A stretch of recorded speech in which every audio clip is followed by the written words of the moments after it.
얼마 전에 일본에서 도쿄올림픽이 끝이 났습니다.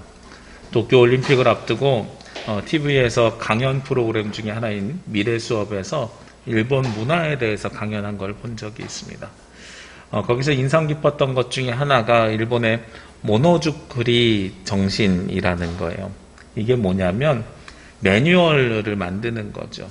우리나라에서도 커다란 대형 사고가 일어나게 되면 항상 방송사 기자들이 그런 이야기를 합니다.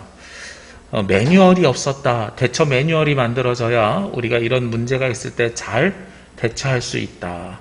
그런데 일본은 그 강연에서 보니까 매뉴얼의 나라라 그래요. 그래서 모노주쿠리 정신 해가지고 모든 일들을 다 매뉴얼로 만든다고 합니다. 강의했던 그 교수님이 일본에서 수업을 했는데, 유학을 했는데, 일본 대학에서 본인이 그 테니스를 배우고 싶어서 한 선배한테 가서 물어봤대요. 선배님, 테니스를 어떻게 해야 잘 칠 수 있습니까? 그랬더니 테니스 매뉴얼을 보라는 거예요. 그래서 테니스 관련된 매뉴얼을 봐서 장비를 뭘 사고 그 매뉴얼 보고 다 샀대요. 그러면 테니스 훈련은 어떻게 해야 됩니까? 물어봤더니 테니스 훈련 매뉴얼을 보래요. 모든 걸 다 매뉴얼로 되어 있습니다. 근데 제가 깜짝 놀란 것은 뭐까지 있냐면 매뉴얼을 만드는 매뉴얼도 있어요. 그러니까 이게 너무 과도해져 가지고 이 모노주쿠리 정신이라는 것이 매뉴얼을 만드는 것이 산업화 시대에는 굉장히 좋은 일이었다고 합니다. 그래서 그 매뉴얼대로 하면 누구든지 어느 공장에서나 그 일대로 진행할 수 있으니까 굉장히 필요한 일이었던 거예요. 그래서 일본이 이번에 도쿄올림픽을 한 가장 중요한 이유가 60년대에 본인들이 했던 도쿄올림픽 시절이 가장 경제가 부흥했던 시절인데 정치적으로 그 시절을 회상하기 위해서 도쿄올림픽을 강행했다고 하거든요. 그런데 그 시절에 가장 성장할 때 이 매뉴얼이 너무 잘 만들어져 있어서 일본을 성장시키는 동력이 됐다는 거죠. 그런데 문제는 90년대 후반 2000년대가 되면서 매뉴얼이 더 이상 중요하지 않은 시대가 됐어요. 매뉴얼이 필요 없다는 이야기가 아니라 매뉴얼을 만드는 중에 새로운 기술이 오기 시작합니다. 그래서 제가 곰곰이 한번 생각을 해봤습니다. 우리 삶 속에요, 지금 지속적으로 사용하고 있는 기술이 있지만 잠깐 거쳐갔던 기술들이 있었던 것 같아요. 제가 대학 다니던 시절이라서 기억이 나는데 요즘은 전화기를 모두 들고 다니지만 예전에는 뭘 들고 다녔냐면 삐삐라는 걸 들고 다니셨거든요.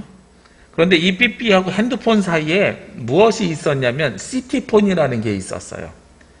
공중전화 박스에 안테나가 있고 그 공중전화 주변에 가면 전화가 가능한 전화기가 잠깐 나왔었어요. 제가 그때 운전을 하고 다녔는데 차를 타고 가다 삐삐가 오면 공중전화 박스 옆에다 차를 대놓고 전화하던 기억이 납니다. 그런데 이게 불과 1년도 안 돼갖고 사라져 버렸어요. 왜 그랬냐면 저기가 오면서 무엇이 오냐면 핸드폰이 오면서 더 이상 굳이 공중전화 박스 근처까지 찾아가서 전화를 할 이유가 없어진 거죠. 또 하나의 기술이 있습니다. 예전에는 교회에서 주보를 만들려면 저 어렸을 때 목사님들이 타자기를 배워서 타자를 치거나 아니면은 정자로 글씨를 예쁘게 써서 우리 어르신들 흔히 이야기하는 가리방이라는 걸로 복사를 해서 주보를 나눠줬던 걸로 기억을 합니다. 그러다가 컴퓨터로 바로 넘어왔느냐? 사실 그러지 않아요. 중간에 우리가 기억하지 못하는 새로운 기술이 하나 있었어요. 워드 프로세서라고 전자타자기가 있었습니다. 그래서 요만한 모니터에 타자를 막 치고 딱 누르면 종이가 찍 하고 나오는 거예요. 그런데 이게 더 이상 필요가 없어졌어요. 왜 그러냐면 컴퓨터가 나오면서 이 워드 프로세서 전자타자기 기능이 그 안에 포함되어져 있거든요. 그러니까 우리도 기억하지 못하는 이런 기술들이 끊임없이 나오는데 이 기술이 끊임없이 변화될 때 매뉴얼을 만드느라고 일본이 변화를 크게 이루지 못한 거예요.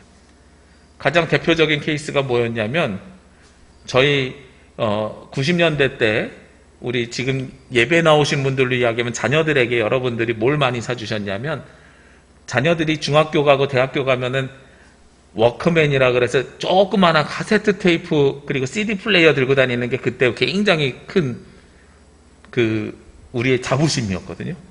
그래서 일본이 얼마나 이걸 잘 만드는지 이런 것들을 항상 연구했어요. 그래서 저희 중학교 때요, 하도 가짜, 짝퉁이라고 부르는 가짜가 많아서 이 CD 플레이어가 진짜인지 가짜인지 저희들끼리 구별하는 방법이 있었어요. 뭐냐면 CD를 플레이하고 막 흔들면 CD가 튀는지 안 튀는지 보는 거예요. 일본 건 안 튀고 가짜는 튀어요. 이게 그만큼 거기에 기술력을 집중했다는 거죠. 그런데 문제는 그렇게 매뉴얼을 만들고 기술을 거기에다가 고도로 집중한 것이 오히려 성장을 방해했습니다. 왜 그랬을까요? 그 뒤에 손가락만한 mp3가 나오고 스마트폰이 나오면서 이런 기술이 필요가 없어진 거거든요. 무슨 말씀을 드리고 싶냐면 우리가 하는 모든 지적인 행위나 아니면은 똑똑하다고 하는 일들이 모두가 다 우리 삶에 생산적이거나 이득이 되는 게 아닐 수 있다는 이야기입니다. 그래서 한국과 일본이 작년에 무역전쟁을 했는데 일본이 결국은 결과적으로 패했어요. 한국이 그 기술을 다 가져왔어요. 자기네들이 그 기술을 가지고 있으면서 우월주의를 갖고 있다 그것이 와르르 다 무너졌죠. 기술이 굉장히 좋았지만 무엇에 적응하지 못한 결과예요? 변화에 적응하지 못한 결과로서 이렇게 드러나게 됩니다. 오늘 성경 말씀을 보면 어디 뒤에 있는 말씀이냐면 고린도전서 1장 지난주에 나눴던 말씀 혹시 기억하시나요? 아볼로파, 그 다음에 바울파, 게바파, 그리스도파 해가지고 유대인들과 헬라인들과 예루살렘에서 온 사람들과 영주주의자들이 서로 세력 싸움을 하고 파벌 싸움을 했어요. 이들이 이 싸움을 하는데 그 싸움을 하는 방법이 어떤 방법이었냐면 치고받고 싸웠던 것이 아니라 세례를 줌으로 인해서 세력 싸움도 했고 동시에 고린도 교회가 고린도 지역이 어떤 지역이었다고요? 철학과 수사학이 발전된 지역이어서 논쟁을 많이 했었던 지역이에요. 근데 이 사람들의 논쟁이 소모적인 논쟁이었다 하는 것이 사실 오늘 본문 말씀의 내용입니다. 오늘 말씀은 26절에 형제들아 너희를 부르심을 보라 육체를 따라 지혜로운 자가 많지 아니하며 능한 자가 많지 아니하며 문벌 좋은 자가 많지 아니하도다 하면서 말씀이 시작돼요.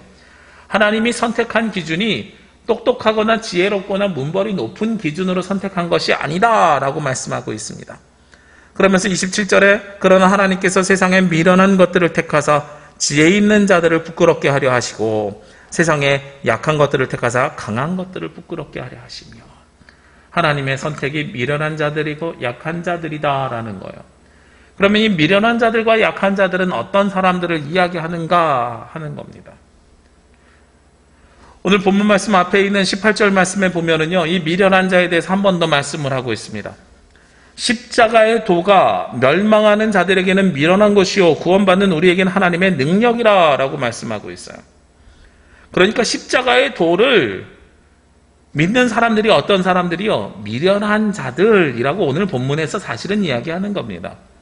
하나님께서 미련한 자들을 선택하셨다라는 것은 반대로 이야기하면 18절 말씀에 근거하면 십자가의 도를 믿는 사람들을 바로 이야기하고 있다는 거죠. 그리고 23절에도 미련한 자들이 한 번 더 나오는데 우리는 십자가에 못 박힌 그리스도를 전하니 유대인에게는 거리끼는 것이요 이방인에게는 미련한 것이로되 하고 말씀하고 있습니다. 그래서 우리가 미련한 사람들이 어떤 사람들인가 하는 걸 알아봐야 돼요. 앞에도 말씀드렸지만 논쟁을 하는데 이 논쟁이 소모적일 때들이 있습니다. 예전에 제가 그 친구들이랑 식사를 하려고 이렇게 모였는데요. 결혼하기 전이니까 굉장히 젊을 때죠. 같이 모여가지고 우리 뭐 먹을까라는 걸 11시 반에 이야기를 하기 시작했어요. 근데 오랜만에 모였으니까 맛있는 걸 먹으러 가자. 아니 모였는데 그냥 시켜 먹자. 뭐 이걸 가지고 이야기를 하기 시작했어요. 그 논쟁이 얼마나 지속됐냐면 1시간이나 이야기되니까 12시 반쯤 된 거예요. 배가 고픈데 그때는 식당에 가도 줄을 서 있고 중국집에서 주문해도 배달이 늦게 오는 거죠. 결국은 밥을 언제 먹었냐면 1시 반이나 돼서 먹었습니다. 뭐 먹을까를 이야기하다가요. 식사 때를 놓쳐버린 거예요. 끼니를 놓쳐버린 겁니다. 그래서 제가 선택한 방법이 있어요. 제가 저희 아내를 처음 딱 만나가지고 연애를 하는데 만나가지고 오늘 밥 뭐 먹으러 갈까요? 그랬더니 아무거나 저 다 좋아요. 이렇게 이야기를 하는 거예요. 근데 그래갖고 제가 아무 데나 데려가면 잘 먹을 수도 있지만 잘 안 먹을 수도 있잖아요. 좋아하지 않는 게 있으니까. 그래서 제가 나름 방법을 선택한 게 있어요. 어떤 방법을 선택했냐면 오늘 점심 뭐 먹을까요? 물어봤을 때 아무거나 좋아요. 그러면 선택하세요. 한식, 일식, 중식 중에 하나 선택하세요. 이렇게 이야기하거든요. 제가 속으로 정해갖고 갔어요. 한식을 선택하면 어느 집으로 가고 중식을 선택하면 어느 집으로 가고 일식을 선택하면 어느 집으로 가고 그래서 그 중에 하나 선택하면 그냥 그대로 가는 거예요. 선택이 굉장히 빨라진 거죠. 우리에게 본질은 식사 때는 밥을 먹는 게 본질이지 무엇을 먹는 것이 본질이 아니라는 거예요. 그걸 가지고 소모적으로 철학적으로 싸울 이유가 없다는 겁니다. 오늘 성경에서 일어났던 초대교회 고린도교회 사람들이 바로 그런 논쟁들을 했었던 겁니다. 이 사람들에게는 무엇이 중요했냐면 십자가의 도가 중요했는데 이 사람들은 십자가의 도는 저기 가버리고 유대인이냐 헬라인이냐 예루살렘에서 온 사람들이냐 아니면 영지주의자냐 신비주의자냐 이런 것들이 이 사람들에게 훨씬 더 중요했던 거예요. 그러면서 이 사람들은 또 무엇을 꺼려했냐면 십자가를 꺼려했습니다. 오늘 말씀에서 22절 23절 말씀에 보면 22절에 유대인은 표적을 구하고 헬라인은 지혜를 찾으나 이 유대인과 헬라인의 특징에 대해서 이야기했어요. 유대인은 표적을 구했는데 어떤 표적을 구했냐면 장차 올 메시아를 기다렸습니다. 그 메시아는요, 우리가 상상할 수 없는 기적을 일으키는 메시아였던 거예요. 그런데 상상할 수 없는 메시아가 십자가를 질 거를 상상하는 것이 아니고 다윗 왕과 같은 다윗이 어떻게 해서 유명해졌어요? 꼬마 다윗이 돌덩이 5개 던져서 누구를 싸워서 이겨요? 물맷돌로? 골리앗을 싸워서 이기는 이러한 표적을 기대했던 것이 유대인들의 모습이에요. 유대인들은 출애굽할 때 하나님의 놀라우신 역사하심으로 어떤 일이 일어났습니까? 홍해가 갈라지는 역사하심을 경험했습니다. 유대인들은요, 율법 중심으로 살기도 했지만 동시에 하나님의 놀라운 표적을 기다리는 사람들이었습니다. 동시에요, 헬라 사람들은 어떤 사람들이에요? 헬라 철학이라고 하죠. 소피아 철학, 무슨 소크라테스 다 헬라 사람들이거든요. 이 사람들은 지혜가 어디에 있다고 생각하냐면 자신들의 지적 사유와 지식과 공부, 철학 이런 데 있다고 생각하는 거예요. 유대인들이 바라는 것과 헬라인들이 바라는 것, 표적과 지혜 두 가지가 상충됩니다. 그런데 23절에 사도 바울이 우리는 뭘 전한다고요? 우리는 십자가를 전하니 하고 말씀하고 있어요. 십자가에 못 박힌 예수 그리스도를 전하니 이 십자가에 못 박힌 예수 그리스도가 유대인은 꺼리는 것이고 헬라인은 미련한 것이라고 이야기하는 겁니다. 그래서 18절에도 동일하게 반복하지만 이 십자가의 도를 이 사람들은 미련한 것이라고 멀리하고 있는 거예요. 왜 그랬을까요? 사회 문화적인 배경을 알아야 됩니다. 예수님 당시에 그리고 사도 바울이 복음을 전하던 시절에 십자가가 가지고 있는 의미에 대해서 우리가 기억해야 됩니다.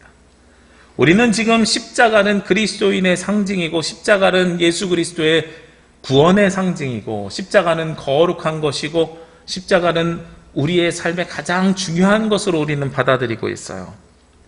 그런데 예수님 당시의 십자가는 어떤 십자가였냐면 사형의 여러 방법 중에 하나인데 그 사형 중에서도 어떤 사람들이 받는 사형이냐? 예수님 양옆에 누가 매달렸어요? 강도들이 같이 매달렸지요. 그러니까 십자가형을 받는다고 하는 건 나는 파렴치범입니다. 강도입니다. 라는 걸 드러내는 겁니다. 그리고 십자가는 헬라 사람들은 또 어떤 사람들이 이 십자가형을 받냐면 노예나 종들이 십자가형을 받는 거예요. 그러니까 헬라 사람들이 볼 때는 십자가형을 받았다라고 이야기하는 것은 나는 노예입니다. 종입니다. 라는 걸 드러내는 거죠. 그러니까 십자가형을 스스로 받은 것을 뭐라고 생각을 해요? 미련한 일이라고 생각하는 겁니다. 유대 사람들은 표적을 기워했던 사람들이에요. 그러니까 다윗왕과 같은 놀라운 출애굽의 역사 같은 홍해가 갈라진 놀라운 표적을 기다렸던 사람들이 예수님이 스스로 십자가를 지니 강도가 되니 이 율법주의자들은 어떤 생각이 있겠어요? 멀리하고 싶어요 하는 거리낌이 있었던 거죠. 우리나라에도 조선시대 보면 사형의 여러 가지 종류들이 있습니다. 가장 잔인한 사형이라고 제가 여겨지는 것은 효수한다 그러죠. 그냥 참수해서 효수, 목만 이렇게 달랑달랑 걸어놓는 것, 효수형. 제가 중고등학교 다닐 때 저희 담당 전도사님 성함이 장효수 전도사님이셨어요. 그분이 자기를 소개할 때 항상 목만 이렇게 매달리는 효수형에 처하지 마세요 이렇게 소개했는데 그게 너무나도 잔인해요. 반대로 우리는 사약이 굉장히 왕이 내리는 그 형벌 중에 사약이 굉장히 잔인한 것처럼 생각하잖아요. 드라마 보면, 영화 보면 사약 내릴 때 어떻게 해요? 먹기 싫어서 입 다물면 숟가락으로 입을 강제로 벌려서 그걸 집어넣고 사약을 먹은 사람 갑자기 욱 하더니 피토하면서 막 죽잖아요. 근데 역사학자들이 이야기하는데 사약 먹으면 그렇게 안 죽는데요. 사약은 고위관직자들에게 임금이 내리는 가장 은혜로운 사형제도래요. 사약을 먹으면 잠을 잘 잔대요.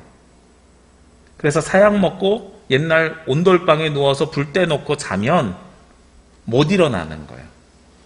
우리 어르신들 항상 그런 말씀 하시더라고요. 저희 할아버지도 돌아가시기 전에 그런 말씀 하셨는데, 내가 죽을 때 아프지 않고 자다가 하나님 부름 받는 게 소망이야. 이런 분들 계시더란 말이에요. 그러니까 사약은 잔인한 형벌이 아니에요. 사약을 받았다 하는 것은 그나마도 조선시대에 사회적인 지위가 있었다라는 걸 드러내는 거죠. 사약을 받지 못하는 것이 창피한 일인 거예요. 이왕 죽임당할 거. 마찬가지입니다. 당시 사람들도 유대인들과 헬라인들은 어떤 생각을 했느냐? 십자가형이야? 나 저거 거리껴. 이게 유대인이에요. 십자가형이야? 저거 미련한 사람들이나 받는 것, 종들이나 받는 것이지 라고 생각했던 것이 헬라인들입니다. 그래서 무엇을 놓고 논쟁을 해요? 아볼로파, 게바파, 아볼로파, 게바파, 바울파, 그리스도파가 서로 싸움을 할 때에 무엇을 빼놓고 자기들이 옳다고 이야기하냐면 십자가를 빼놓고 자기들이 옳다고 이야기하는 거예요. 그런데 우리가 알고 있는 것처럼 예수 그리스도의 복음, 기독교에서 가장 중요한 것이 무엇입니까? 십자가거든요. 그래서 사도 바울은 오늘 아주 당당하게 이야기합니다. 다시 27절과 28절 말씀을 다시 보면 하나님께서 어떤 사람을 선택했느냐? 그러나 하나님께서 세상에 미련한 것들을 택하사 지혜 있는 자들을 부끄럽게 하려 하시고 세상에 약한 것들을 택하사 강한 것들을 부끄럽게 하려 하시며 하나님께서 세상에 천한 것들과 멸시받는 것들과 없는 것들을 택하사 있는 것들을 폐하려 하시나니 하고 말씀하고 있어요. 하나님께서 부자를 싫어하신 것이 아니고요. 당시 사회 문화적인 상황을 살펴보면 사도 바울이 복음을 전하는데 이 복음을 들었던 이방인들, 헬라인들 가운데 누가 많았을까요? 귀족이나 돈이 있는 사람이나 부자들이 아니라 복음을 받아들인 사람들 가운데서는 어떤 사람들이 많았냐면 노예나 종들이 많았던 거예요. 왜 그랬을까요? 복음의 본질이라고 이야기할 수 있는 하나님 나라 복음을 가장 잘 드러낸 본문 말씀이 보면 누가복음 4장 18절 말씀인데 누가복음 4장 18절 주의 성령이 내게 임하였으니 이는 가난한 자에게 복음을 전하게 하시려고 내게 기름을 부어서 나를 보내사 포로된 자에게 자유를 눈먼 자에게 다시 보게 함을 전파한다. 여기서 포로된 사람들은 감옥 가 있는 사람들을 이야기하는 것이 아니라 주인에게 포로돼서 노예 삶을 살았던 사람들을 대변하는 거예요. 그러니까 그 노예들이 들었을 때는 이거 얼마나 기쁜 소식이고 행복한 소식이고 복된 소식이겠어요. 그들이 받아들인 거죠.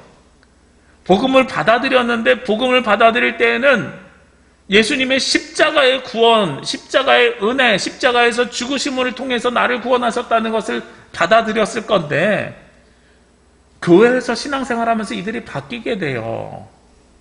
하나님 나라 천국 소망에 대한 소망을 갖게 되는 것이 아니라 나도 이제 구원받았으니 어떤 사람들이 되고 싶은 거예요? 있는 사람들, 종을 데려다 쓰는 주인, 십자가는 멀어지고 낮은 사람들, 강도나 노예들이 받던 십자가는 멀어지고 나도 세상 사람들이 볼 때 높은 사람들이 되고 싶어하는 마음들이 생겨나기 시작하는 거죠. 그러니까 오늘 하나님께서 뭐라고 말씀하십니까? 나는 그들을 택한 것이 아니야. 그들을 택한 것이 아니라 아무것도 없는 너희들을 택했고 너희들을 통해서 자기가 스스로 지혜롭다고 하는 사람들, 그리고 세상에 있는 모든 물질은 하나님께서 주신 것인데 자기가 모든 것을 가지고 내가 주인이라고 하는 사람들을 폐하려고 하시는 거예요. 그게 바로 하나님께서 이들을 택하신 이유입니다. 다시 26절 말씀을 보시겠습니다. 형제들아 너희를 부르심을 보라. 육체를 따라 지혜로운 자가 많지 아니하며 능한 자가 많지 아니하며 문벌 좋은 자가 많지 아니하도다. 하나님께서 우리를 그리스도인으로 부르시고 선택하는 기준이 뭐였었겠어요? 고린도전서 1장 전체를 통해서요. 1장 이전에 교회를 정리할 때도 부르심을 받은 하나님의 성도라고 해서 부르심이 전체 말씀의 맥이거든요. 그런데 부르실 때 우리를 왜 부르셨겠어요? 너 특별해가지고 세상 사람들 보기에 우러러봐서 우리를 부르셨겠어요? 아니라는 거예요. 우리를 부르신 이유는 아무것도 없다는 겁니다. 우리를 부르신 이유는 약하고 미련하고 이래서 부르셨다가 아니라요. 세상 사람들이 볼 때 미련하다고 이야기할지라도, 세상 사람들이 볼 때 거리끼는 것일지라도 십자가를 담대히 갖고 있는 사람들을 부르신 거예요. 유대인들은 거리끼는 것이고 헬라인들은 미련하게 생각하는 그 십자가를 담대히 가지고 살아가는 사람들, 그들을 부르신 거라는 겁니다. 우리가 신앙생활하는 이유가 어디에 있어요? 천국 소망 하나님 나라 가기 위해서인데, 그 천국 소망 하나님 나라 가는 유일한 방법이 무엇입니까? 예수님께서 가르쳐 주셨잖아요. 자기를 버리고 자기 십자가를 지고 예수 그리스도를 따르는 겁니다. 우리의 십자가를 지고 예수 그리스도를 따르는 거예요. 유대인들이 꺼리는, 헬라인들이 미련하게 생각하는 그 십자가를 지고 그리스도를 쫓아야 우리가 그 나라에 들어가는 겁니다. 그리고 그것을 택한 사람들은요, 그것을 받아들이고 영접하신 사람들은요, 지혜나 문벌이나 이런 것으로 영접한 것이 아니라 본인들의 약함 때문에 영접한 거예요. 그래서 우리는 무엇을 하나님 앞에 고백해야 되냐면 우리의 약함을 고백해야 됩니다. 우리가 매주 주일날 하나님 앞에 나와서 기도하실 때요, 여러분들이 각 가정에서 기도하실 때요, 어떤 분들은 그런 말씀하세요. 제가 맨날 기도할 수 있는 게 없어서 부족합니다, 힘듭니다, 어렵습니다, 이것만 기도해요 목사님, 저 신앙 너무 연약하지요, 이렇게 말씀하시거든요. 네, 아니에요. 그렇게 기도하셔야 하나님의 역사하심이 임재하게 됩니다. 하나님, 나 이렇게 해서 잘했어요, 잘났어요, 나 이런 것도 많아요. 감사하는 것도 중요하지만 더 중요한 것은 하나님의 은혜를 바라려면 우리의 약함을 먼저 고백해야 하나님의 강함으로 채워집니다. 그리고 그 강함으로 채워진 것을 다시 감사로 고백하는 것이 진짜 은혜이지요. 하나님, 저 잘나서 제가 이렇게 잘했어요, 칭찬해 주세요 라고 기도하는 것이 진짜 은혜가 아니라는 거예요. 얼마 전에 저희 큰아이가 요즘 운동에 관심을 가져서 중학교를 갔더니 철봉을 하고 싶다는 거예요. 근데 코로나 때문에 학교 가서 철봉하거나 이런 게 여의치 않잖아요. 그래서 저도 고등학교 때 집에 있었던 건데, 왜 문에 이렇게 봉 달아가지고 쪼여갖고 하는 철봉이 있죠. 이걸 달아달라 해서 이걸 달아줬어요. 근데 어느 날 왔더니 이게 뚝 떨어졌나 봐요. 떨어진 걸 둘째 아이가 자기가 또 달았어요. 그래갖고 아빠, 저 이거 튼튼하게 달았어요 하면서 본인이 매달렸는데 안 떨어지는 거예요. 그래서 튼튼하게 달았어. 그러고선 제가 딱 붙잡았고 매달리는 순간 뚝 하고 떨어져요. 아이가 아무리 힘세게 해도 아빠 힘만큼은 안 되는 거잖아요. 우리가 약함을 고백하는 게 바로 그런 거예요. 그 다음부터는 아이들이 어떻게 하냐면 그게 떨어질 때마다 아빠가 해주셔야 돼요. 그래야 안 떨어져요. 저희가 하면 떨어질 수밖에 없어요. 이렇게 이야기하는 거예요. 그럼 부모가 어떤 입장이에요? 그래, 내가 도와줄게. 내가 도와줄게. 아이가 하는 이야기는 자신의 약함을 인정하고 아빠한테 도움을 청하는 것밖에 없다는 거예요. 오늘 하나님께서 우리에게 약한 것들을 택하사 강한 것들을 부끄럽게 하시는 방법이 바로 그런 겁니다. 우리처럼 연약한 사람들을 하나님께서 선택하셔서요, 우리가 그 약함을 하나님 앞에 드러내놓고 기도하고 간구하고 하나님 앞에 요청하면 하나님의 강한 역사심이 우리 가운데 임재하셔서 오히려 인간적으로 강해진 사람보다 훨씬 더 큰 힘이 우리 가운데 역사하시는 거예요. 그래서 그들을 부끄럽게 하시는 겁니다. 만약에 그러진 않았습니다만 성경 말씀대로 상상하면 그런 거죠. 작은 아이가 자기가 했는데 그래도 좀 부족한 것 같아요. 그래서 형아한테 요청해갖고 형이 한 거예요.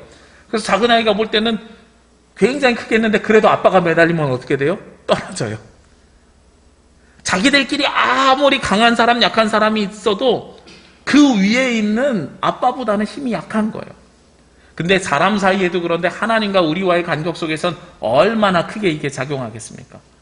우리끼리 그 중에서 누가 좀 더 똑똑하다, 누가 좀 더 부자다, 누가 좀 더 있다, 없다, 이거 아무리 우리끼리 해도요, 도토리 키재기입니다. 하나님 보시기에. 우리의 약함을 끊임없이 주님 앞에 고백하십시오. 우리는 충분히 그럴 만한 자격이 있습니다. 왜요? 하나님께서 우리를 택하여 주셨거든요. 하나님께서 여러분을 선택하는 기준이 세상의 기준이 아니었던 것처럼, 오직 십자가의 기준으로 여러분들을 선택하신 것처럼, 하나님께서는 여러분들이 오히려 미련한 자가 되고 거리끼는 자가 되면 하나님께서는 여러분들을 통해서 오히려 역사하셔서 세상에 지혜로운 자들, 세상에 있는 사람들을 부끄럽게 하십니다. 그게 하나님의 방법이고 하나님께서 사용하시는 능력입니다. 오늘 말씀의 결론은 30절에 나와 있습니다.